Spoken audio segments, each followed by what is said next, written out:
கல்வெட்டு இருக்குது, சிதம்பரத்தில் இருக்குது, போய் பார்த்துங்க, கல்வெட்டு இருக்குது.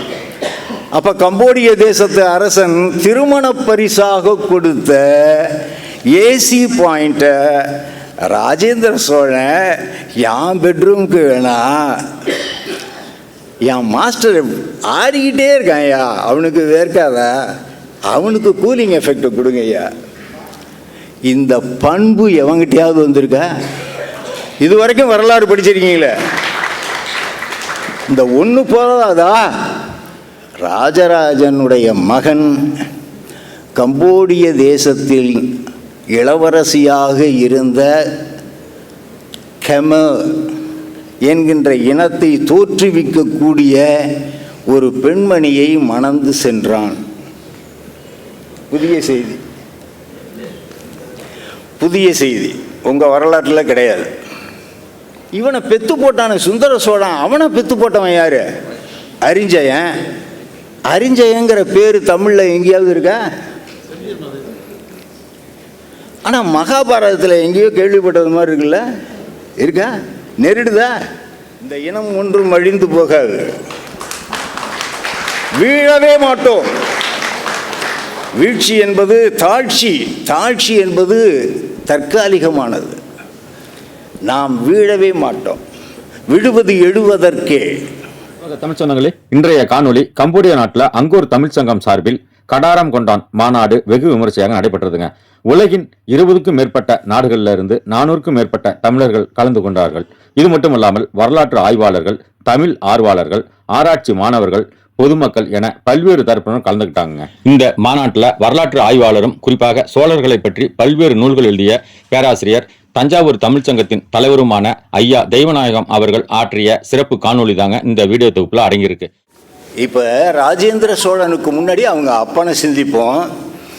முதல்ல மரக்கல பயிற்சி, மரக்கலத்தை நடத்தி இலங்கை முழுவதையும் வெற்றி கொண்டவன் யாருன்னா ராஜராஜ சோழன். அது வரைக்கும் அவனுடைய கொள்ளுப்பாட்டன் இருக்கான பராந்தகன், அவன் போய் டச் பண்ணிட்டு வந்துட்டான் உங்களுடைய அனுராதபுரம் வரைக்கும், புலனருவா வரைக்கும். ஆனால் இவன் என்ன பண்ணான், அதை முழுக்க கைப்பற்றிட்டான். ரோகண நாட்டுக்கு 5ஆம் மகிந்தம் ஓடிட்டான். இவன் திரும்பி வந்துட்டான். அப்பா பின்வாங்கிட்டாங்க. அதில் அவன் எஸ்கேப் ஆகிட்டாங்கிறது ஒரு கோபம் இருக்குமா இல்லையா பையனுக்கு? ஏன்னா அப்பா ஆட்சி பண்ணுறப்ப இவன் ஆர்மி ஜென்ரல், இருக்குமா இல்லையா? ரோஷம் இருக்கும்ல. அந்த ரோஷத்தோடு பழி வாங்கிறதுக்காக என்ன பண்ணுறான், அது வரைக்கும் தான் பெற்ற வெற்றிகளை எல்லாம், உள்நாட்டு வெற்றிகளை ஒதுக்கிக்கிறான். அது வரைக்கும் எப்படி வெற்றி கொள்கிறான்? அப்பா டச் பண்ணி விட்டதை அதை மீண்டும் அப்படியே கைப்பற்றுறான். திருமன்னி வளர இரு நில மடந்தையும் போர்ச்செய பாவையும் சீர்த்தனி செல்வியும் தன் பெரும் தேவியராகி என்புற.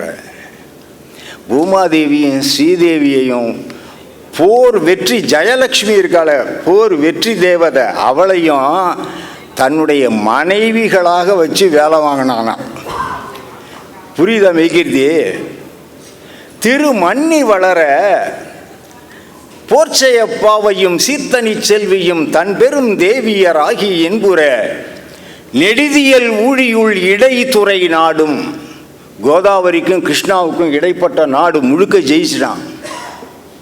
இடைத்துறை நாடும் சொல்லி சூழ்மதில் கொல்லிப்பாக்கை. ஃப்ளோரா அண்ட் ஃபானா லொக்கேஷன் கொடுக்குறாங்க, ஐடென்டிஃபிகேஷன்.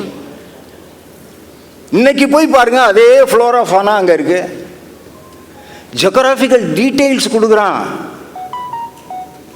இதை மெய்கீர்த்தி, அப்பட்டமான மெய்கீர்த்தி. ஒரு சொல் கூட கூடுதல் குறைச்சல் இல்லை, புகழ்ச்சியே கிடையாது, நோ ஃபிளாட்டரிங்ஸ். சொல்லி சூழ்மதில் கொல்லிப்பாக்கையும் குல்பர்கா அப்படின்னாக்கா ரொம்ப ஆசையாக இருக்கு. கொல்லிப்பாக்கைனாக்கா ஏதோ கொல்லி வச்சது மாதிரி இருக்கு. சொல்லி சூழ்மதில் கொல்லிப்பாக்கையும் நன்னற்கு அருமுரண் மண்ணை கடக்கமும் பொறுகடல் ஈழத்து, நல்லா கவனிங்க, பொறுகடல் ஈழத்து அரசர்தம் முடியும் ஆங்கு அவர் தேவியர் ஓங்கு எழில் முடியும், முன்னவர் பக்கல் தென்னவர் வைத்த சுந்தர முடியும் இந்திரனாரமும் எரி தெண்டிரையீழ மண்டிலம் முழுதும் எரிபடை கேரளர், கேரளா தானு ரவி வர்றான், கேரளா முழுக்க ஜெயிக்கிறான். எரிபடை அவங்களுடைய போர் முறை வேறுன்னு காட்டுறான். சார், வார் ஸ்ட்ராட்டஜி எப்படியெல்லாம் இருந்துச்சு, வார் ப்ராக்டிஸ் எப்படி இருந்துச்சுங்கிறத ஒரு மெய்கீர்த்தியில் காட்டியிருக்கிறது தமிழ் மெய்கீர்த்தியில் மட்டும்தான் இருக்கு. உலகத்தில் வேற எந்த மொழியிலையும் இல்லை சார்.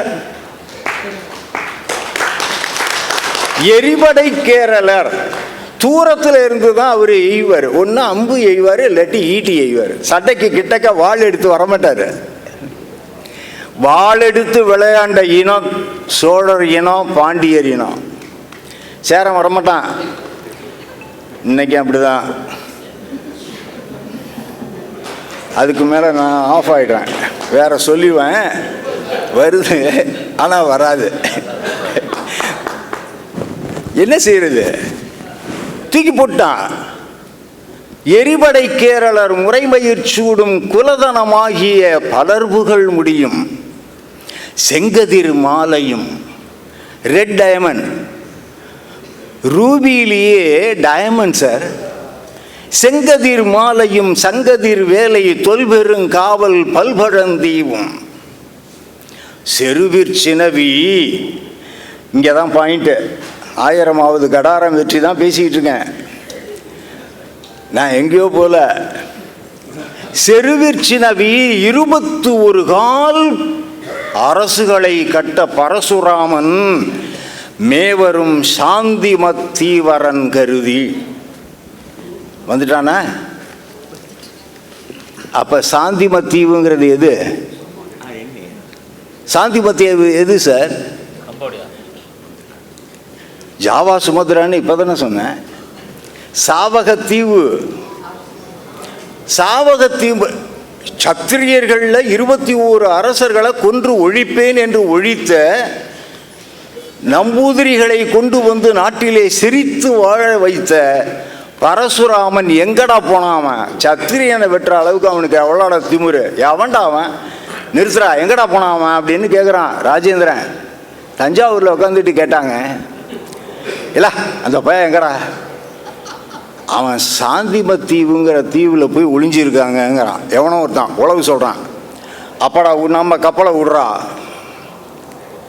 சாந்திமத் தீவரன் கருதி அலைகடல் நடுவுள் பல களம் செலுத்தி. நீங்கள் சில களம் செலுத்தின்னு நினைக்கக்கூடாது. அதனால தான் பலன்னு போட்டான். ஒன்று பல வாயிடினும் 1 10 100 1000 10000 அப்படி பெருக்கும். மல்டிப்ளிகேஷன்.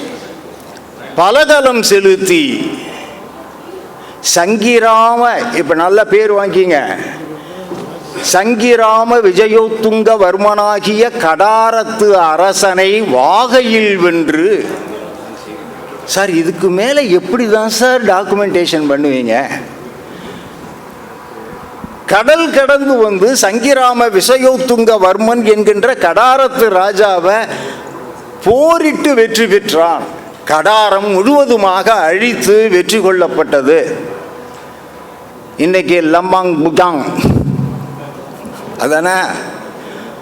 லம்மாங் புஜாங்கில் எங்கே இப்போ வந்து நான் 1ஆம் தேதி அன்னைக்கு ராஜராஜனுடைய சதய திருநாளை அங்கே தான் விளக்கேற்றி வச்சு கொண்டாடினேன்.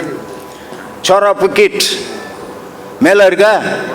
போயிருக்கீங்களா மலேசியா நண்பர்களே? சோரா புக்கெட் மேலே அங்கே போய் விளக்கேற்றி வச்சு ராஜராஜன் புகழ் ஓங்குக, ராஜேந்திர சோழன் புகழ் ஓங்குகன்னு அங்கே நாங்கள் முழக்கமிட்டுக்கிட்டு இருக்கோம். அங்கே இருக்கிறவங்கெல்லாம் வேற முழக்கமிட்டுக்கிட்டு இருந்தாங்க. சரி, அதில் யாராவது ஒரு 2-3 பேர் திரும்பி பார்த்துட மாட்டாங்களா? அந்த ஒரு நப்பாசை தான். எப்படியும் அது பற்றும். இந்த இனம் ஒன்றும் அழிந்து போகாது, வீழவே மாட்டோம். வீழ்ச்சி என்பது தாழ்ச்சி, தாழ்ச்சி என்பது தற்காலிகமானது. நாம் வீழவே மாட்டோம். விடுவது எழுவதற்கே. அப்படிதான் போரிட்டு வென்றான். அப்ப யாருக்காக ஜெயிக்கிறான்? சுயநலமா சத்திரியர்களை எல்லாம் கொன்று ஒழித்த பரசுராமன் இருக்கக்கூடிய நாட்டை வென்றான். இரண்டாவது, அந்த நாட்டினுடைய ஆதிக்கத்தை, இன்னொரு சமயத்தின் பெயரால் ஆட்சி செய்த அந்த ஆதிக்கத்தை வெல்லுகிறான். அதனால் எது காக்கப்படுகிறது என்றால், சோழ தேசத்தில் அன்றைக்கு இருந்த சமய கோட்பாடுகளும் வணிகமும் செழித்து ஓங்குகிறது தென்கிழக்கு ஆசிய நாட்டில். அப்போ காம்போஜ தேசத்து ராஜா என்ன பண்ணுறான்? அதுக்கு பிரதி உபகாரமாக இந்த நாட்டிலேருந்து அழகான ஒரு நிலா வட்டக்கல் ஒன்று கொடுத்தான், ஏர் கண்டிஷனர். இன்றைக்கி நீங்கள் உங்கள் பொண்ணை கல்யாணம் பண்ணி கொடுத்தீங்கன்னாக்கா என்னென்ன சீர் ஏற்றி அனுப்புகிறீங்க? அந்த பழக்கம் உள்ளவங்க அதுலேயும் இக்கு வைக்க வேண்டியதாக இருக்குது. ஒரு ஏசி, ஒரு ஃப்ரிட்ஜு, ஒரு கிரைண்டரு, ஒரு மிக்சி, ஒரு பீரோ, ஒரு கட்டில் எல்லாமே ஏற்றுறீங்கல்ல. இதைத்தான் அவனும் செஞ்சான். கம்போடிய தேசத்து அரசன் என்ன பண்ணுறான்? நிலா வட்டக்கல் ஒன்றை பெருசாக இவ்வளோ பெருசு கொடுத்துட்டு ஒரு பொற்றேர் கொடுத்தான். கரந்தை செப்பேடுகள் சொல்லுது. 78 மதுரை காமராசர் பல்கலைக்கழகத்தினுடைய வெளியீடாக என்னுடைய எடிஷனில் அந்த கல்வெட்டுக்கள் வந்தன, செப்பேடுகள் 57 செப்பேடு கிரிட்டிக்கல் எடிஷனோட போட்டிருக்கேன். திருவாலங்காட்டு செப்பேடுகள் தெளிவாக சொல்கிறான். அது மட்டுமல்ல, ராஜராஜனுடைய மகன் கம்போடிய தேசத்தில் இளவரசியாக இருந்த கெம என்கின்ற இனத்தை தோற்றுவிக்கக்கூடிய ஒரு பெண்மணியை மணந்து சென்றான். புதிய செய்தி, புதிய செய்தி, உங்கள் வரலாற்றில் கிடையாது. இந்த எதிரம்பலத்தில் அந்த நிலாவட்டக்கல்லை எதுக்கு கொடுத்துருக்கான்? அவன் பெட்ரூமில் ஜிலு ஜிலுன்னு இருக்கட்டும்னு இவன் கொடுத்துருக்கான். கம்போடிய ராஜா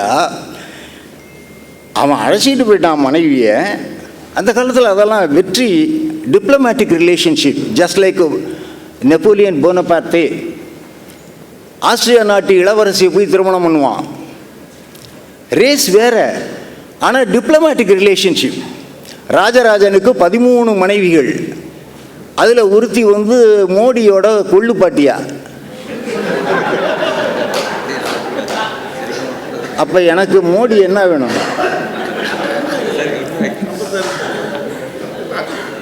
சரி, அவனை பெத்து போட்டால ஒருத்தி, அவ யாரு? ராஜராஜனை பெத்தவ யாரு? வானவன் மாதேவி. அவ யாரு? கேரளாக்காரி. சரி, இவனை பெத்து போட்டான சுந்தர சோழன், அவனை பெத்து போட்டவன் யாரு? அரிஞ்சயன். அரிஞ்சயங்கிற பேர் தமிழில் எங்கேயாவது இருக்கா? ஆனால் மகாபாரதத்தில் எங்கேயோ கேள்விப்பட்டது மாதிரி இருக்குல்ல, இருக்கா? நெருடுதா? நெருடுது இல்லை? நெருடுனா சரி, கொஞ்சம் அந்த மாதிரி ஒரு முணுக்குன்னு வந்துச்சுன்னா போகிறோம். அப்புறம் அது பற்றிக்கும், எங்கேயோ ஒரு இடத்துல பற்றிக்கும் போகிறோம். ஆங்கொரு பொறி மரத்திடை பொந்திடை வைத்தேன், அதான பாரதி. அக்கினி குஞ்சொன்று கண்டேன், அதை அங்கொரு மரத்தினில் பொந்திடை வைத்தேன், வெந்து தனிந்தது காடு. சட்ட சட சட. அந்த அக்னியினுடைய எழுச்சியை அப்படியே ஒலிக்குறிப்பில் பாடுவான் மகாகவி. அது போயிட்டு போகுது. இவன் அதே மாதிரி எழுதிட்டு அந்த எதிரம்பலத்தில் போய் நடராஜா ஆடிக்கிட்டே இருக்காரு பொழுதன்னைக்கும். அவருக்கு வேர்க்கும். எனக்கு வேர்க்கிறத விட அவருடைய வேர்வையை தணிக்கிறதுக்கு இந்த ஏர் கண்டிஷனரை அங்கே போய் ஃபிக்ஸ் பண்ணுங்கடான்னு சொல்லி அனுப்பிச்சானா. அந்த கல்வெட்டை உங்களுக்கு நான் படித்து காட்டிட்டு என்னுடைய உரையை நிறைவு செய்ய போகிறேன். கடாரம் வெற்றி என்பது ஏசி பாயிண்டோடு நிற்கிது. அப்படியே சொல்லி முடிச்சிருவோம். ஸ்ரீ ராஜேந்திர சோழ தேவருக்கு காம்போஜராஜன் கல்வெட்டு 11ஆம் நூற்றாண்டு கல்வெட்டு. ஸ்ரீ ராஜேந்திர சோழ தேவருக்கு காம்போஜராஜன் காட்சியாக காட்டின கல்லு. காட்சியாக காட்டின கல்லு அண்டர்லைன் பண்ணிக்கணும். நான் சொன்ன வெர்ஷனை உள்வாங்கிக்கிறதுக்கு சான்று இதுதான். காட்சியாக காட்டின கல்லு இது உடையார் ராஜேந்திர சோழ தேவர் திருவாய் மொழிந்து அருளி உடையார் திருச்சிற்றம்பலம் உடையார் கோயிலில், சிதம்பரம் நடராஜர் கோயிலில் முன் வைத்து முதல்ல அவர் பாதத்தில் வச்சு வணங்கிட்டு, இந்த கல்லு திரு எதிரம்பலத்து நடராஜரை பார்த்தது மாதிரி இருக்குல்ல உத்தரம் போதிய, அந்த அம்பலத்தில் மேற்கு புறமாக திருக்கல் சாரத்தில், அது பேர் சாரம்னு சொல்லுவோம் இன்றைக்கும், கூரை வீட்டிலெல்லாம் சாரம்னு சொல்லுவோம் இன்றைக்கும், திருமுன்பத்திக்கு மேலே உத்தரத்துக்கு மேலே மேலைப்பட்டியில் வைத்தது. கல்வெட்டு இருக்கு, சிதம்பரத்தில் இருக்கு, போய் பார்த்துங்க, கல்வெட்டு இருக்கு. அப்போ கம்போடிய தேசத்து அரசன் திருமண பரிசாக கொடுத்த ஏசி பாயிண்ட்டை ராஜேந்திர சோழன் என் பெட்ரூம்க்கு வேணா,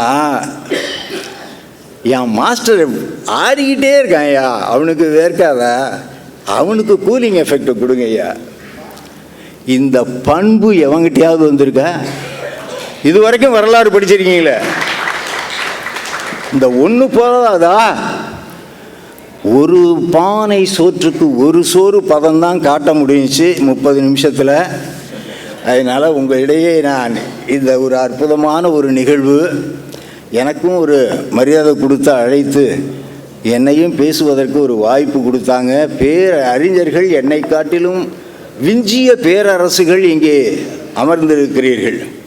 அதுலேயும் ஊடகத்திலேயே நான் காணொலியில் பார்த்து கொண்டு இருக்கக்கூடிய அரசியல் விமர்சகர் இந்த உட்காந்துருக்காரு. இவரையெல்லாம் வச்சுக்கிட்டு நான் தைரியமாக அடிக்கிறேன். அப்போனாக்கா சரக்கு இல்லாமல் அடிக்க மாட்டேன், இல்லாட்டி சாஞ்சி போடுவீங்க. நீங்கள்லாம் செத்த நிமிஷத்தில் சாஞ்சி போடுவீங்க ஐயா. எத்தனை பேரை சாக்கிறீங்க பார்க்குறேன்ல. அதனால் டாக்டர் வேறு உட்காந்துருக்காங்க, அவங்க ஒரு இன்டர்நேஷ்னல் எக்ஸ்ட்ராடினரி சர்ஜன். அது எங்கள் தமிழ்நாட்டுக்கு அவங்க பெருமை. அது அவங்கள நம்ம வச்சுக்கிட்டு அவங்க உரைக்காக காத்துக்கிட்டு இருக்கீங்க. நான் குறுக்க நான் நிற்கக்கூடாது. அதனால் இந்த வாய்ப்பிற்கு நான் நன்றி கூறுகிறேன்.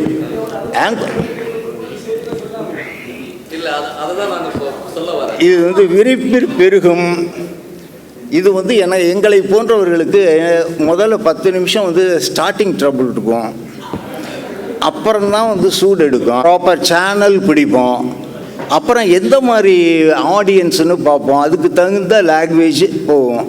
இப்போ தமிழ் பல்கலைக்கழகத்தில் பேசணுன்னாக்கா நான் கொடுந்தமிழில் தான் பேசிகிட்டு இருப்பேன்.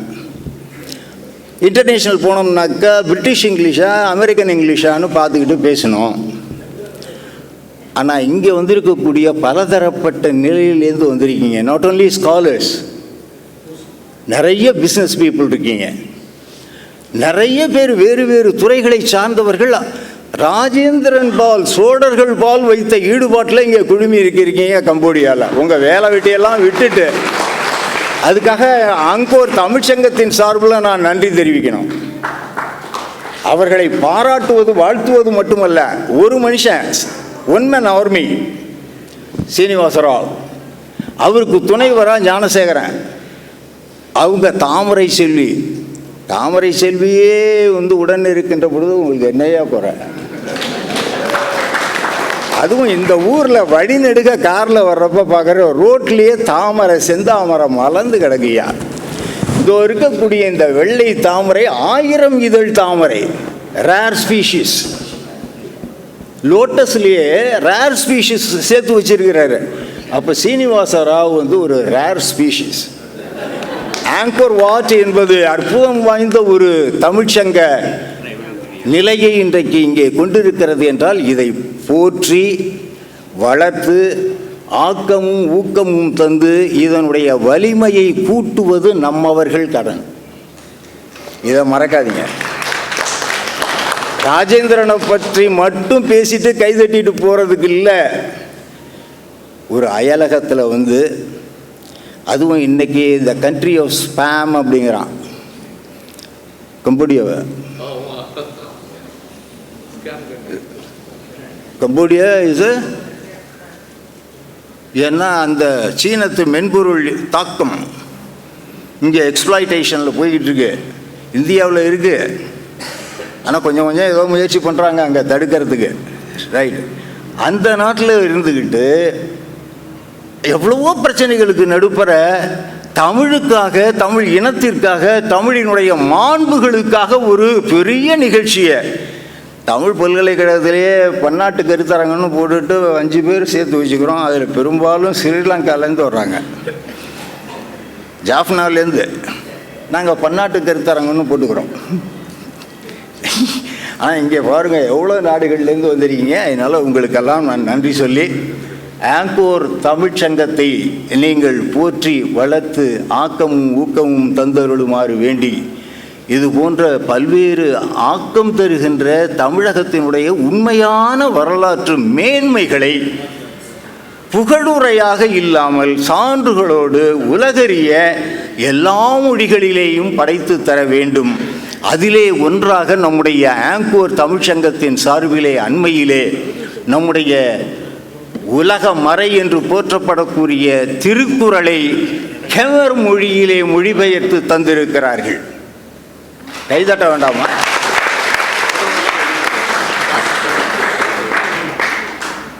கெமர் மொழியிலங்க. அப்ப அத்தகைய அற்புதங்களை ஓசைப்படாமல் செய்கின்ற ஆங்கோர் தமிழ்ச்சங்கத்தை மீண்டும் பாராட்டி வாழ்த்தி உங்கள் அத்துணை பேரையும் வணங்கி வாய்ப்பிற்கு நன்றி கூறி அமைகிறேன். நன்றி, வணக்கம்.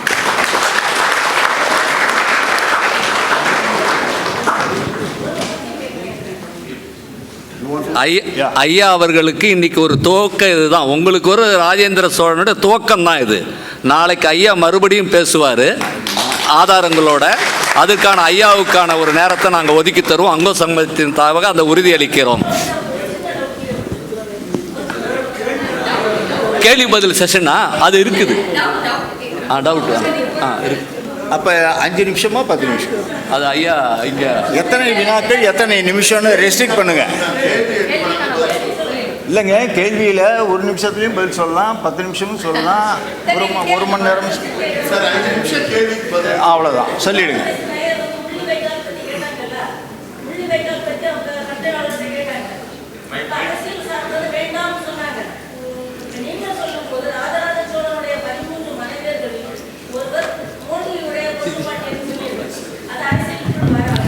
அரசியலுக்குள் வாராது. உங்களுக்கு எளிதில் புரிய வேண்டும் என்ற நகைச்சுவை ஒரு சைட்டேஷன் வச்சு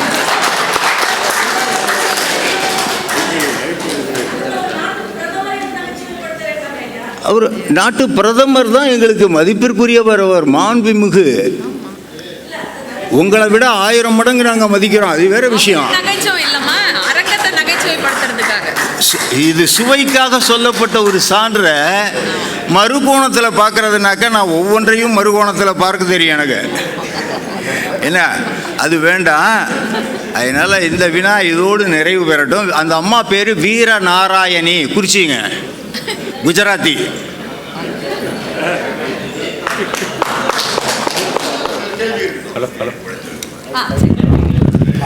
டாக்டரோட லெக்சருக்கு குறைவு வைக்காமல், ஏன்னா ரொம்ப அருமையான கருத்துக்களை நானும் கேட்கணும். ஆக்சுவலாக நீங்கள் வந்து தமிழ்நாட்டில் ரொம்ப பேச மாட்டேன். நீங்கள் சோழ பரசை பற்றி நிறைய ஆராய்ச்சி பண்ணியிருக்கீங்க. ஓகேங்க, சரிங்களா? ஒரு 10 லட்சம் வீரர்கள் கேள்வி தான். அவ்வளோ பெரிய பேரரசு வந்து ஒரு 100 வருடத்தில் அழிஞ்சு போச்சு. ஒரு 100-200 வருடம். ஓகேங்களா? அப்போ அவங்களுடைய கடற்படை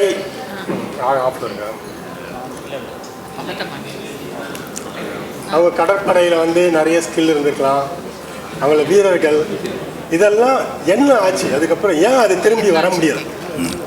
ஒரு இப்போ வந்து நீங்கள் வந்து ஒரு பார்த்தீங்கன்னா போர்ச்சுகீஸ், அதுக்கப்புறம் ஒரு 400 வருடம் 200 வருடத்துல அவங்க வந்து அதே ஸ்கில் அவங்களுக்கு வந்துச்சு. டச்சுக்கு வந்துடுச்சு, பிரிட்டிஷ்க்கு ஜெர்மன்ஸ்க்கு வந்துச்சு. அந்த ஸ்கில் நம்மளோட ஸ்கில்லு ஒய் வி லாஸ்ட், எதனால் அது தொலைஞ்சி போச்சு. சரி, இதுக்கு அது வந்து எனக்கு வந்து இன்னும் அதுக்கு விடையே இன்னும் கிடைக்கவே இல்லை. நான் நிறைய பேர்கிட்ட கேட்டுட்டேன், பட் எனக்கு வந்து அந்த விடை வந்து எனக்கு கிடைக்கவே இல்லை. நான் முயற்சி செய்கிறேன். இதுக்கு நீங்கள் கொஞ்சம் தொல்காப்பியம் படிக்கணும். என்னடா இது, ராஜேந்திர சோழனை கேட்டால் தொல்காப்பியத்தை சொல்கிறானே, வல்லார் ஒருத்தன் வர ஊந்துரா விடத்திலே வந்ததா விவகரிப்பேன்னு சொல்கிறாரேன்னு நினைக்கக்கூடாது. அன்றைக்கு இருந்தது அகப்படை, புறப்படை, அகப்புறப்படை, புறப்புறப்படை, 4 விதமான படை. இந்த அகப்படை என்பது வந்து அந்த அரச குடும்பத்தினருக்கு மட்டும் அமைந்த வேலி, பாதுகாப்பு அரண், வளையம்னு இன்னைக்கு நீங்கள் சொல்லிக்கிறீங்கல்ல அது. அடுத்தது புறத்தில் இருப்பது வந்து என்னென்னாக்கா காமன் பப்ளிக், அப்போ வந்து லா அண்ட் ஆர்டர், அப்புறம் வார்ஃபேர். அகப்புறப்படை அதுக்குள்ளார அரிக்காரர்கள்னு வருவாங்க. அரிக்காரர்னா யாருன்னு கேட்டிங்கன்னாக்கா சீக்ரெட் ஏஜென்ட்ஸ். சோழர்கள்ட்ட சீக்ரெட் ஏஜென்ட்ஸ் இருந்தான், கல்வெட்டு வச்சுருக்கேன், உளவு சொல்லுவான். இவர்களெல்லாம் குடிமக்களில் இருப்பார்கள்.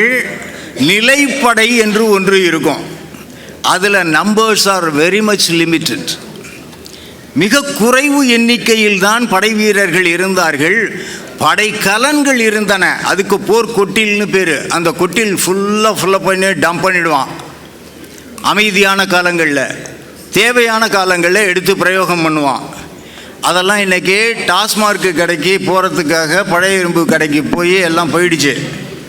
அதில் மிச்சம் மீதியில் ஒரு 20 மட்டும் சோழன் மாளிகையில் எடுத்து நான் என்ன பண்ணேன்னாக்கா, இதையும் விட்டாக்க எங்கேயாவது பழைய இரும்பில் போட்டுட்டு டாஸ்மார்க்குக்கு போயிடுவான் நம்மால். அற்புதமான வேல் படை, அதில் 12 வகைப்பட்ட வேல்கள், வடிவமைப்பிலே 12 வகை இருக்குது. வேல் மட்டும் எடுத்துக்கிட்டாலே ஒரு பெரிய பிஹெச்டி செய்யலாம். அந்த வேல்களை நான் என்ன பண்ணேன்னாக்கா, எனக்கு ஒரு ஸ்டெனோ இருந்தான் அந்த ஊருக்காரன், அவனை வச்சுக்கிட்டு அதை முனியாண்டவராக்கிட்டேன். ஒரு மேடையை கட்டி அதில் ஃபுல்லாக நட்டுட்டு அதுக்கு 2 மாலையை போட்டு சாம்பிராணியை போட்டு பூ போட்டு வச்சு விட்டு நான் உளுந்து முதல்ல கும்பிட்டேன். எல்லாரும் கும்பிட்டுக்கிட்டு இருக்கான். இப்போ நல்ல வேலை, இப்போ ஒரு 12 வேலையாவது என்னால் காப்பாற்ற முடிஞ்சிச்சு சோழன் மாளிகையிலேருந்து. மரக்கலங்கள் என்ன வாயின, கவரப்பட்டுன்னு எங்களுடைய அண்ணாமலை பல்கலைக்கழகத்துக்கு பிச்சாவரம் கேள்விப்பட்டீங்களா? Mangrove forest. அங்கே 4449 கன்னிகள் இருக்குதுன்னு சொல்லுவாங்க. ஆனால் ஆக்சுவலாக இருக்கிறது ஒரு 150 160 கன்னிகள் தான் இருக்குது. ஆனால் பெரிய மரக்கலங்களை நிறுத்தக்கூடிய அளவிற்கு நன்னீரும் உப்பு நீரும் கலக்கக்கூடிய ஒரு முகத்துவாரம் இருக்குது. அதில் பெரும் கலன்கள் நின்று இருக்கின்றன. அதே போல் வேதாரண்யத்தில் சதுப்பு நில காடுகள் இருக்குது, முத்துப்பேட்டையில் சதுப்பு நில காடுகள் இருக்குது, நாகப்பட்டினத்துக்கு பக்கத்தால். நாகப்பட்டினத்துடைய பீச்சை போய் நீங்கள் ஜியோலாஜிக்கலாக அப்ரோச் பண்ணோம், அப்சர்வ் பண்ணோம். 2 நிமிஷத்துக்கு மேலேயே போயிட்டேன். அப்படி பார்க்கின்ற பொழுது பேக் வாட்டர்னு ஒன்று இருக்கும், பே வாட்டர்னு ஒன்று இருக்கும். அதுக்குள்ளார மரக்கலங்கள் நின்று அப்படியே இத்து போய் மர இணுக்குகள் இன்றைக்கு உங்களுடைய அந்த கெடா பகுதியில் முடக்காற்றில் எப்படி கிடைக்குதோ அதே மாதிரி கிடைக்குது. மண்ணுக்குள்ளார சேத்துக்குள்ளார இருக்கு. இதை நீங்கள் எது கூட கம்பேர் பண்ணணுன்னாக்கா, வெனிஸா ஆர்கிடெக்சர், உப்பு கடல் மேலேயே கட்டடம் எப்படி கட்டியிருக்காங்கிறத கீழே போய் பார்த்தீங்கன்னா தான் பெரிய பெரிய உடன் லாக்ஸ் எல்லாம் வந்து என்னன்னாக்கா செரிமானம் ஆகி கீழே தண்ணியில் சேத்துல கிடக்கும். அதை இங்கே அப்ளை பண்ணிங்கனாக்கா அந்த ரிசர்ச் மெத்தடாலஜியை உங்களுக்கு ஆன்சர் வந்துடும். அந்த எக்ஸ்பர்ட்ஸ் பூரா பாதி பேர் இன்றைக்கும் வாழ்ந்துக்கிட்டு இருக்கான், பாக்கி பேர் மரக்கல ராயர்கள் என்ற பெயரில் மரக்காயராயிட்டார்.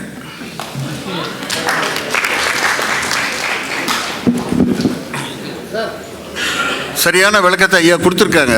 ஆனால் ஒரு விஷயம், சோழ பேரரசு வீழ்ச்சிக்கு அப்புறம் என்னாச்சு அப்படிங்கிற கேள்வியையும் அந்த மெரைன் டெக்னாலஜி என்னாச்சுங்கிற கேள்வியையும் அவங்க வச்சாங்க. அது பெருசாகவும் போகும், இன்னும் அரசியலாகவும் போகும். இது கொஞ்சம் நேரத்துக்கு முன்னாடி தான் முள்ளிவாய்க்காலை பற்றிலாம் பேசினாங்க. நாங்கள் வந்து அது வந்து நம்முடைய ஸ்கோப்புக்கு அப்புறம் போகுது அப்படிங்கிறனால அந்த விஷயத்தை தொடலை. ஆனால் ஒரு விஷயத்தை மட்டும் சூசகமாக சொல்கிறேன். சூசைன்னு சொல்லிட்டு ஒரு கடற்படை தளபதி இருந்தார். இந்த நூற்றாண்டினுடைய மிகப்பெரிய கடற்படை தளபதி. அது யாருன்னு உங்களுக்கு தெரியும். பால்ராஜ்னு சொல்லிட்டு ஒரு தரைப்படை தளபதி இருந்தார். அவருக்கு நிகரான தளபதியை வந்து கடந்த 200-300 ஆண்டுகளில் வந்து எந்த இராணுவமும் சந்திக்கலை. 300 பேரை வச்சுட்டு 42,000 பேரை சுற்றி வளைத்த மாவீரனவன். இதெல்லாம் எங்கள் டிஎன்ஏல இருக்குது. எல்லாமே இருக்கத்தான் செய்து, எதுவுமே அழியலை. அது காலம் வரும்போது அது வெளியே வரும் என்பதை மட்டும் இங்கே சொல்லிக்கிட்டு அடுத்த விஷயத்துக்கு நம்ம போகலாம். மிகப்பெரிய அறிஞர்கள் காத்து கொண்டு இருக்கிறார்கள். நன்றி. ஒரு செகண்ட் பேசும்போது நான் இப்போ வெளியே இருந்துட்டேன். இந்த நாட்டு சட்டத்துக்கு உட்பட்டு நம்மளுடைய வீரப்பராக்கிரமங்களை மீண்டும் சோழனாக வரும் வரை பொறுத்திருக்க வேண்டுகிறோம். அந்த பதிவுகளை வந்து எந்த பேரும் எங்களுக்கு வந்து ஒரே தமிழ் ஃபேமிலி தான். சட்டத்திட்டங்களுக்கு உட்பட்டு, சர்வதேச லாவுக்கு உட்பட்டு நம்மளுடைய அடுத்த தலைமுறைக்கு இதை கையளிக்கணும். அதுதான் வேண்டுகோள் அங்கோர் தமிழ்ச்சங்கம் சார்பாக. ஒரு இன்டோர் மீட்டிங் இதெல்லாம் இல்லைனாக்கா நீங்கள் அந்த கலந்துரையாடல் அந்த வார்த்தைகளை பாவிக்கலாம். அன்பு வேண்டுகோள். நாங்கள் அந்த திருக்குறள் திருவள்ளுவர் அதை வந்து கேமரு மொழியில் வந்து வெளியிட்டவர் வந்து நம்ம நாட்டோட பாரத பிரதமர் காசி சங்கமத்தில் அந்த முதல் புக்காக வெளியிட்டாங்க.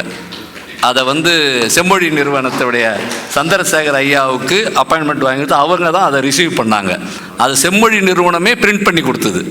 ஐயா சதாசிவம் ஐயா தான் அதுக்கு ஏற்பாடு பண்ணியிருந்தாங்க. நன்றி, வணக்கம். நம்ம அடுத்து மாநாடு